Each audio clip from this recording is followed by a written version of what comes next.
Assalamualaikum warahmatullahi wabarakatuh. Bismillahirrahmanirrahim.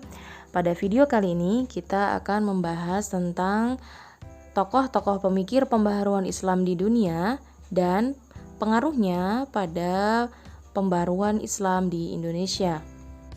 Pembahasan ini meliputi latar belakang terjadinya pembaharuan, kemudian makna dari pembaharuan atau modernisasi tersebut, lalu tahapan-tahapan pembaruan, tokoh-tokoh pembaruan dan pemikirannya, kemudian yang terakhir membahas tentang pengaruhnya terhadap perkembangan atau pembaharuan Islam di Indonesia.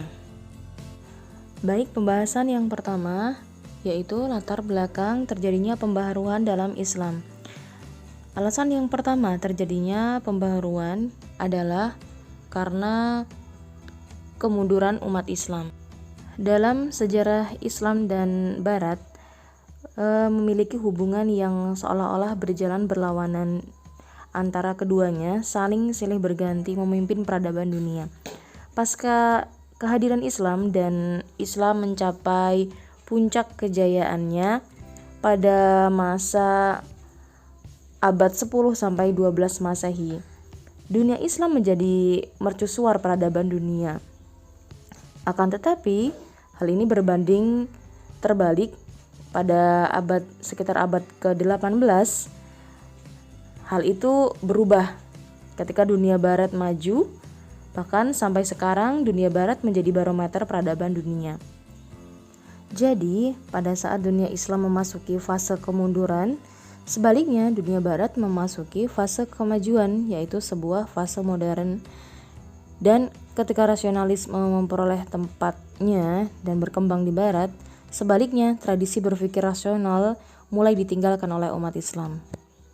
Salah satu faktor dari kemunduran umat Islam adalah hilangnya tradisi intelektual. Kebiasaan berpikir ilmiah dan kritis dalam tradisi Islam seperti tercermin dalam terminologi ijtihad yang membiasakan umat Islam untuk selalu menggunakan akal dalam menyelesaikan berbagai persoalan kehidupan umat Islam, sehingga pada saat itu pun lahirlah dari hasil ijtihad tersebut karya-karya besar di bidang fikih, tafsir, dan lain sebagainya. Namun demikian, sejak adanya anggapan bahwa pintu ijtihad itu tertutup seperti difatwakan oleh sebagian ulama pada abad ke-10, maka yang terjadi apa yang disebut dengan budaya taklid. Dan kejumudan berpikir menggeser tradisi intelektual yang telah lama membudaya dalam tradisi pemikiran Islam. Akibatnya, pemikiran rasional dan kritis yang semula menjadi tradisi dan mewarnai umat Islam secara perlahan tergusur dan tertelan ke dalam kenyamanan kebesaran sejarah masa Islam. Umat Islam yang semula dipersatukan oleh keyakinan yang sama mulai pudar dan akhirnya terpecah belah oleh kepentingan politik dalam lingkup yang lebih kecil. Selain itu, adanya faktor eksternal terjadinya perang salib juga membawa umat Islam dalam keterpurukan.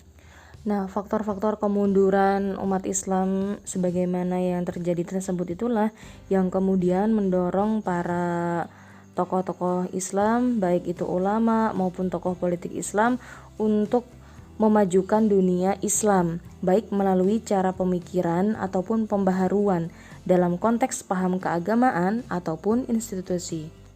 Latar belakang yang kedua adalah kejumudan.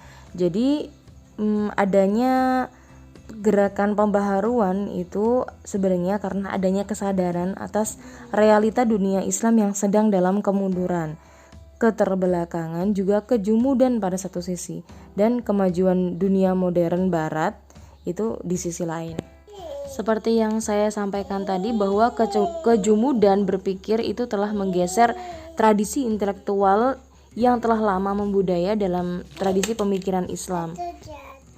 Pada zaman klasik umat Islam maju karena mereka mementingkan dan menjunjung tinggi ilmu pengetahuan. Oleh karena itu, selama umat Islam masih bersifat jumud dan tidak mau berpikir untuk berijtihad, maka tidak mungkin mengalami kemajuan. Untuk itu perlu adanya pembaharuan yang berusaha memberantas kejumudan. Yang ketiga, fanatisme. Fanatisme terhadap suatu paham teologi menyebabkan umat Islam pada masa itu menjadi taklid ya, bahkan sampai pada taklid buta. Nah, paham tauhid atau paham teologi yang dianut kaum muslimin di dunia telah bercampur aduk dengan kebiasaan-kebiasaan yang dipengaruhi oleh sekte-sekte, pemujaan berlebihan terhadap para wali dan orang-orang yang dianggap suci. Selain itu juga ada hal-hal lain yang menyebabkan umat Islam itu bisa terjerumus pada kekufuran. Kemudian latar belakang yang terakhir adalah terjadinya disintegrasi umat. Jadi umat Islam dalam kondisi yang terpecah belah, dan selama umat Islam terpecah belah, maka umat Islam tidak akan mengalami kemajuan.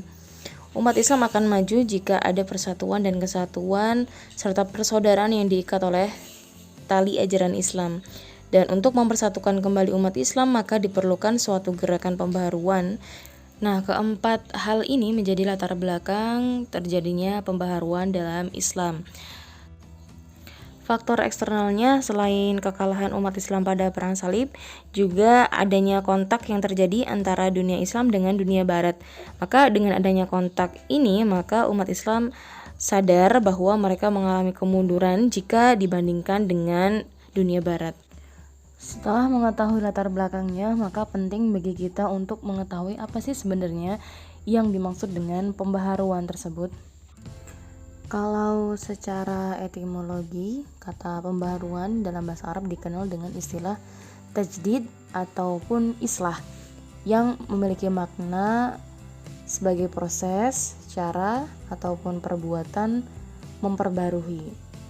Jadi istilah yang terkandung dalam dua kata, baik islah ataupun tajdid ini adalah memperbaiki paham dan juga perilaku keberagamaan umat Islam yang dianggap telah menyimpang dari ajaran Islam, serta memperbarui kehidupan sosial umat Islam dengan cara yang baik, yaitu dengan kembali pada ajaran Islam atau menyelaraskan paham keagamaan dalam Islam dengan modernisme Barat.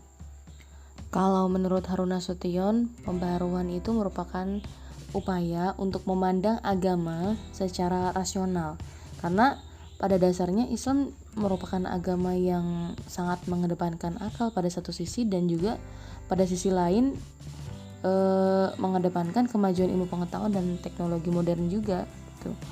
Jadi berangkat dari pemikiran-pemikiran yang rasional.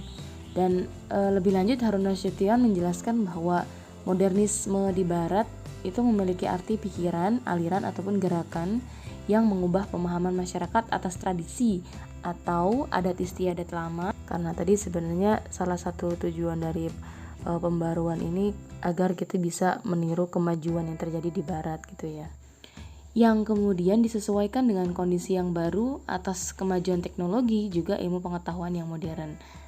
Jadi pembaharuan kalau dalam Islam itu merupakan agenda yang penting ya, karena setelah Islam mengalami masa kemunduran yang ditandai dengan perilaku keberagaman umat Islam yang fanatik, disintegrasi, juga terutama pengaruh modernisme Barat yang telah masuk ke dalam dunia Islam lewat kolonialisme. Jadi di era awal kemunculannya gerakan tajdid dalam Islam ini seperti yang dipelopori oleh Ibnu Taimiyah, pembaharuan itu mengandung makna memperbaiki paham keagamaan dengan kembali pada ajaran Islam, seperti pada masa Nabi Muhammad SAW dan para sahabat, begitu menurut beliau.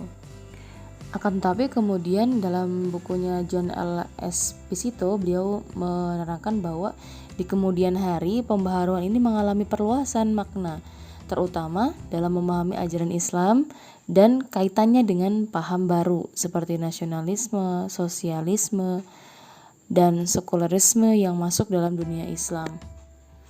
Nah, perluasan makna pembaharuan ini juga telah dilatar belakangi oleh situasi sosial politik, juga agenda permasalahan umat yang berbeda dari waktu ke waktu, juga berbedanya tempat, serta cara pandang para pembaharu dalam memahami Islam ataupun permasalahan umat.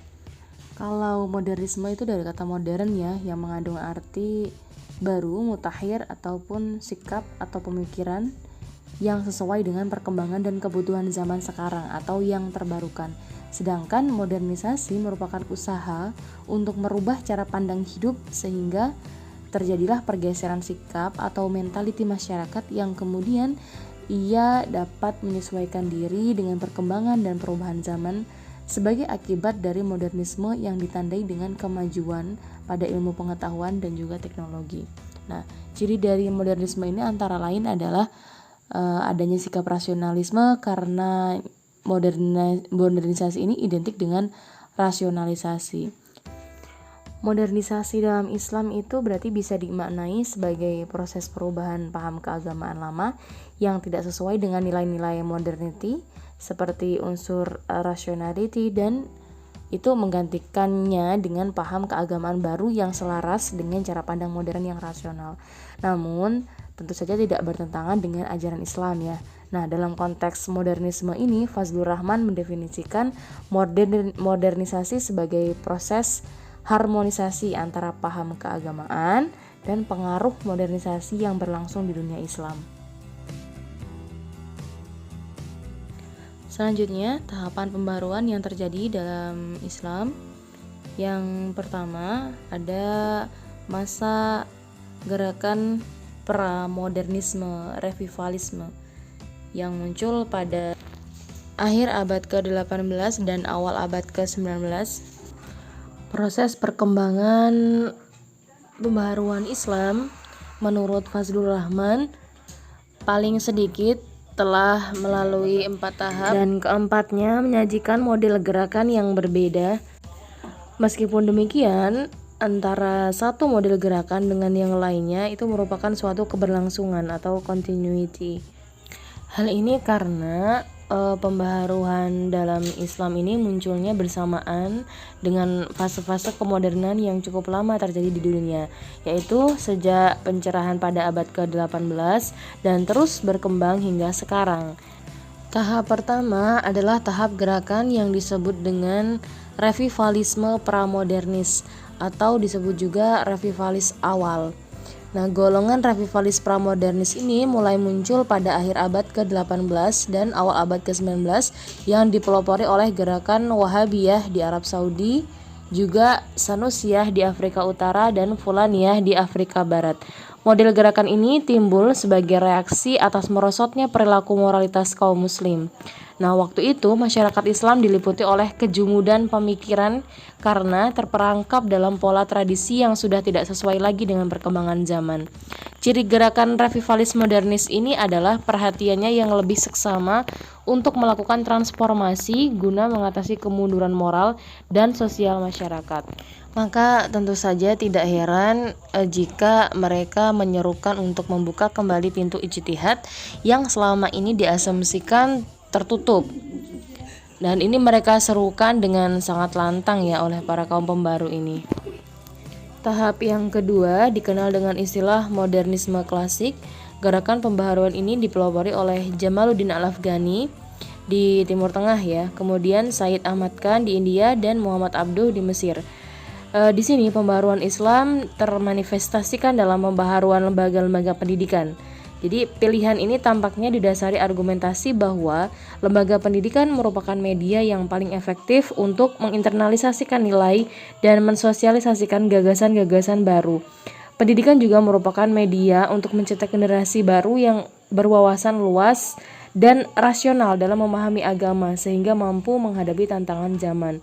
Nah, model gerakan ini muncul bersamaan dengan penyebaran kolonialisme dan imperialisme di dunia barat. Hampir seluruh negara atau wilayah Islam jatuh ke tangan penguasa ataupun penjajah yang dilakukan oleh bangsa barat yang notabene Kristen. Akibat penjajahan tersebut, mereka merasakan dan menyadari ketertinggalan dari umat Islam ini. Maka para kaum pembaharu pada tahap ini mempergunakan sebagian ide-ide barat sebagai ukuran kemajuan.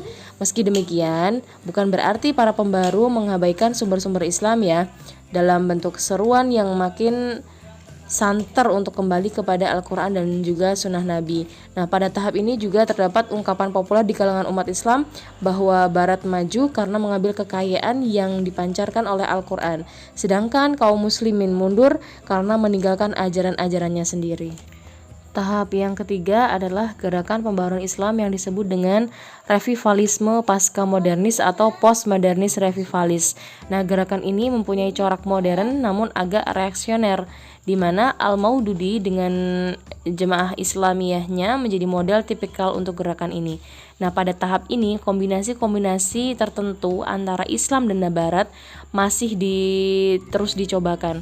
Bahkan ide-ide Barat terutama di bidang sosial politik, sistem politik maupun ekonomi dikemas dengan istilah-istilah Islam. Gerakan-gerakan sosial dan politik yang merupakan aksentuasi utama dari tahap ini mulai dilansir dalam bentuk dan cara yang lebih terorganisir ya. Jadi tak heran jika dalam tahap ini mulai bermunculan pemikiran yang sekularistik yang agaknya akan merupakan benih bagi munculnya tahap berikutnya. Jadi sejalan dengan itu, pada tahap ini muncul pandangan di kalangan muslim bahwa Islam di samping merupakan agama yang bersifat total juga mengandung wawasan-wawasan, nilai dan petunjuk yang bersifat langgeng dan komplit, meliputi semua bidang kehidupan. Nah, tampaknya pandangan ini merupakan respon terhadap kuatnya arus pembaratan di kalangan kaum muslim ya. Jadi tak heran jika salah satu corak tahap ini adalah memperlihatkan sikap apologi yang berlebihan terhadap Islam dan ajaran-ajarannya.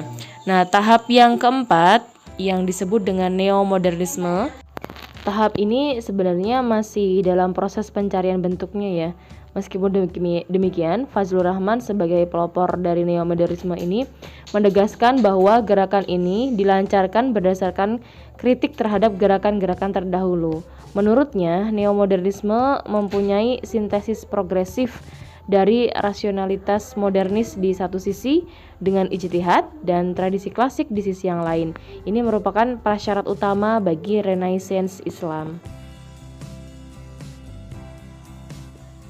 Selanjutnya, tokoh-tokoh pembaruan Islam. Yang pertama ada Ibnu Taimiyah. Jadi jauh sebelum munculnya pemikiran Wahabi pada abad ke-14 telah ada tokoh yang menjadi inspirator gerakan pembaruan ya, bernama Ibnu Taimiyah. Jadi beliau ini sangat tidak setuju terhadap bid'ah, khurafat yang banyak dilakukan oleh umat Islam pada masa itu. Dan ia juga menentang adanya taklid buta dan mewajibkan ide untuk dibukanya kembali pintu ijtihad. Tokoh pembaharuan yang kedua yaitu Muhammad bin Abdul Wahhab yang merupakan ulama besar yang juga dia merupakan ulama yang produktif, berasal dari Arab Saudi. Beliau ini telah mempelopori gerakan pemurnian tauhid yang disebut dengan gerakan Wahabiyah. Secara umum, tujuan Wahabi yaitu mengikis habis segala bentuk tahayul, bid'ah dan khurafat dan juga bentuk-bentuk penyimpangan pemikiran dan praktik keagamaan umat Islam yang menurutnya dinilai telah keluar dari ajaran Islam yang sebenarnya. Tokoh yang ketiga ada Jamaluddin Al-Afghani yang merupakan juru bicara terbesar bagi modernisme Islam. Beliau lahir di Afghanistan, merupakan pendiri dari perkumpulan Al-Urwah Al-Wusta, yaitu yang artinya ikatan yang kuat. Merupakan suatu perkumpulan yang anggotanya terdiri dari orang Islam dari berbagai negara yang tujuannya untuk memperkuat rasa persaudaraan Islam, membela Islam dan membawa umat Islam pada kemajuan. Jadi tujuan utama yang dilakukan oleh Al-Afghani terhadap kekuatan Eropa adalah beliau menginginkan pemulihan zaman keemasan Islam pada masa silam. Jadi untuk memulihkan keemasan Islam, menurutnya diperlukan reformasi masyarakat muslim yang korup, karena menurut beliau reformasi ini merupakan basis moral bagi pencapaian teknik dan ilmiah, bahkan bagi solidaritas politik dan kekuasaan. Pada intinya, Islam sangat tepat dijadikan sebagai landasan bagi sebuah masyarakat modern. Islam adalah agama yang kekal dan membebaskan penggunaan akal pikiran. Al-Afghani berdalih bahwa Al-Quran harus ditafsirkan dengan akal dan mestilah dibuka kesempatan bagi penafsiran ulang oleh para individu dalam setiap zaman. Ini menurut beliau ya. Tokoh pembaruan selanjutnya ada Sayyid Ahmad Khan.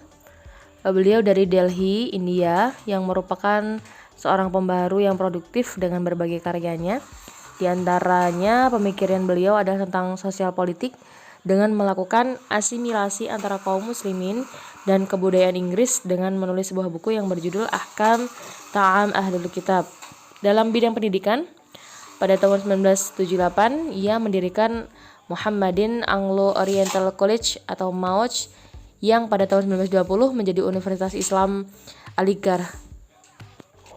Kalau dalam bidang agama, cara ia menelaah dan memberi interpretasi terhadap Al-Quran dan hadis cenderung mengarah pada pemikiran rasional. Jadi kalau diperhatikan, gerakan pembaharuan sebelum abad ke-20 ini memiliki beberapa persamaan ya. Yaitu yang pertama, gerakan-gerakan itu datang dari internal masyarakat Islam sendiri. Yang kedua, gerakan itu pada prinsipnya melakukan kritik terhadap sufisme yang cenderung menjauhi tugas-tugas manusia muslim dalam kehidupan sosial kemasyarakatan. Yang ketiga, gerakan-gerakan ini menekankan mutlak perlunya rekonstruksi sosio-moral dan sosio-etis masyarakat Islam agar sesuai atau paling tidak mendekati Islam sebagaimana yang dikehendaki oleh Al-Quran dan Sunnah. Dan yang keempat, gerakan-gerakan ini mengobarkan semangat ijtihad, yaitu penggunaan akal pikiran guna memecahkan berbagai persoalan yang timbul dalam masyarakat Islam dengan referensi utama yaitu Al-Quran hadis. Kemudian tokoh yang selanjutnya ada Muhammad Abduh. Beliau ini merupakan tokoh gerakan pembaruan.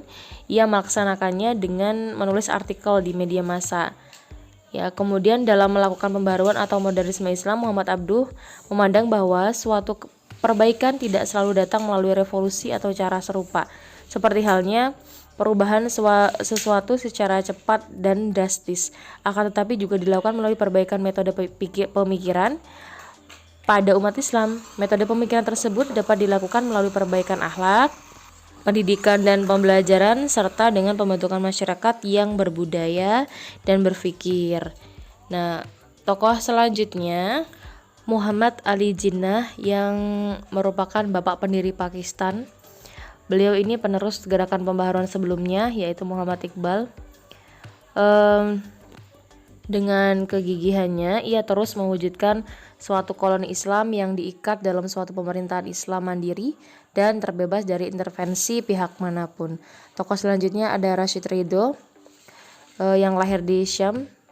Upaya dan pemikirannya adalah meluruskan pemahaman agama melalui penerbitan majalah dan tafsir Al-Quran yaitu Al-Manar, dan memperbaiki sistem pendidikan dan pengajaran dengan metode baru dengan menambahkan mata pelajaran umum pada kurikulum madrasah dan sekolah tradisional. Di samping mata pelajaran agama, ia juga telah mendirikan sekolah bernama Al-Madrasah Ad-Da'wah wal Irsyad pada tahun 1912 di Kairo.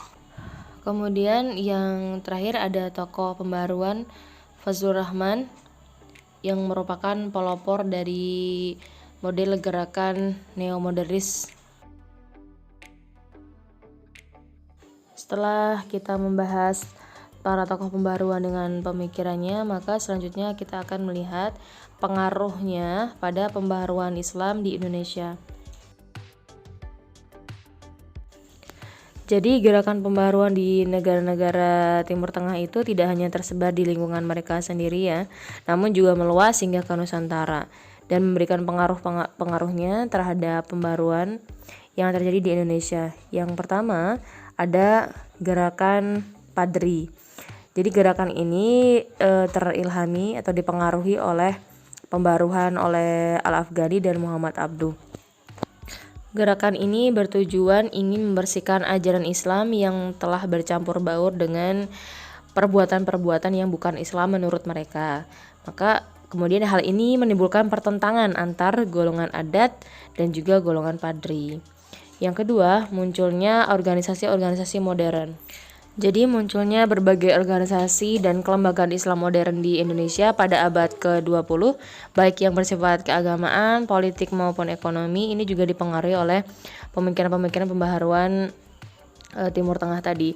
Beberapa organisasi tersebut seperti Jamiatul Khair, Muhammadiyah, Al-Irsyad, kemudian Persatuan Islam, Serikat Dagang Islam, Nahdlatul Ulama, Matlaul Anwar, kemudian ada Perti, kemudian ada Permi, dan juga Majelis Islam ala Indonesia. Nah, sekarang kita bahas yang Jamiatul Khair, merupakan organisasi pendidikan tertua di Jakarta yang terbuka untuk setiap muslim. Para pendirinya yaitu ada Sayyid Muhammad Al-Fakir, kemudian ada Sayyid Muhammad bin Abdurrahman, Sayyid Idrus, Abu Bakar, dan Syekhan bin Ahmad Syahab. Salah satu tujuan dari organisasi ini adalah mengembangkan pendidikan agama Islam dan bahasa Arab. Karena sekolah-sekolah ini kekurangan tenaga pengajar, maka didatangkanlah tenaga pengajar agama dan bahasa Arab dari luar. Selain itu, sekolah ini juga mendirikan perpustakaan dengan mendatangkan berbagai majalah dan harian dari Timur Tengah. Selanjutnya ada Muhammadiyah yang sering juga disebut sebagai gerakan pembaharuan sosial keagamaan. Hal ini karena Muhammadiyah telah berperan dalam perubahan kehidupan sosial keagamaan di Indonesia ya sejak awal berdirinya. Muhammadiyah berdiri pada tanggal 18 November 1912 yang didirikan oleh Kiai Haji Ahmad Dahlan yang menekankan akan kesolehan hidup yang didasarkan pada berbagai kewajiban yang dinyatakan di dalam Al-Quran dan hadis. Perkembangan Muhammadiyah ini dapat dipetakan menjadi dua, yaitu perkembangan secara vertikal dan horizontal. Perkembangan Muhammadiyah secara vertikal yaitu perluasan organisasi Muhammadiyah ke seluruh penjuru tanah air yang diorganisasikan dari tingkat pusat, wilayah, daerah, cabang, dan bahkan ranting. Kalau pertumbuhan secara horizontalnya yaitu perkembangan dan perluasan amal usaha organisasi Muhammadiyah yang meliputi bidang agama, pendidikan, sosial. Amal usaha dan organisasi Muhammadiyah ini diamalkan pada setiap cabang organisasi Muhammadiyah. Selanjutnya ada Nahdlatul Ulama yang merupakan organisasi terbesar di Indonesia yang berdiri tanggal 31 Januari 1926 Masehi yang didirikan oleh pendiri NU sekaligus ketua umumnya yaitu Kiai Haji Hasyim Asy'ari. Dalam bidang kalam, Nahdlatul Ulama menganut paham Ahlus Sunnah wal Jamaah sebagai pola pikirnya yang merupakan jalan tengah antara ekstrim akli yaitu kaum rasionalis dengan kaum ekstrim nakli yaitu kaum skripturalis. Maka sumber pemikiran bagi NU tidak hanya Al-Quran dan Sunnah, tetapi juga menggunakan kemampuan akal ditambah dengan realitas empiris. Nah, cara berpikir seperti ini merujuk pada pemikir terdahulu seperti Abu Hasyim Al-Asy'ari dan juga Abu Mansur Al-Maturidi dalam bidang teologi. Tujuan dari organisasi NU ini adalah menegakkan ajaran Islam menurut paham Ahlus Sunnah wal Jamaah di tengah-tengah kehidupan masyarakat di dalam wadah Negara Kesatuan Republik Indonesia. Nah, selain itu terdapat pula usaha-usaha organisasi yang dilakukan yaitu dalam bidang agama, melaksanakan dakwah Islamiyah, meningkatkan rasa persaudaraan, kemudian dalam bidang pendidikan juga menyelenggarakan pendidikan yang sesuai dengan nilai-nilai Islam untuk membentuk muslim yang bertakwa, berbudi luhur, dan berpengetahuan luas. Kemudian juga dalam bidang sosial budaya, dalam bidang ekonomi, bahkan mengembangkan usaha lain yang bermanfaat bagi masyarakat luas. NU berusaha mengabdi dan menjadi yang terbaik bagi masyarakat.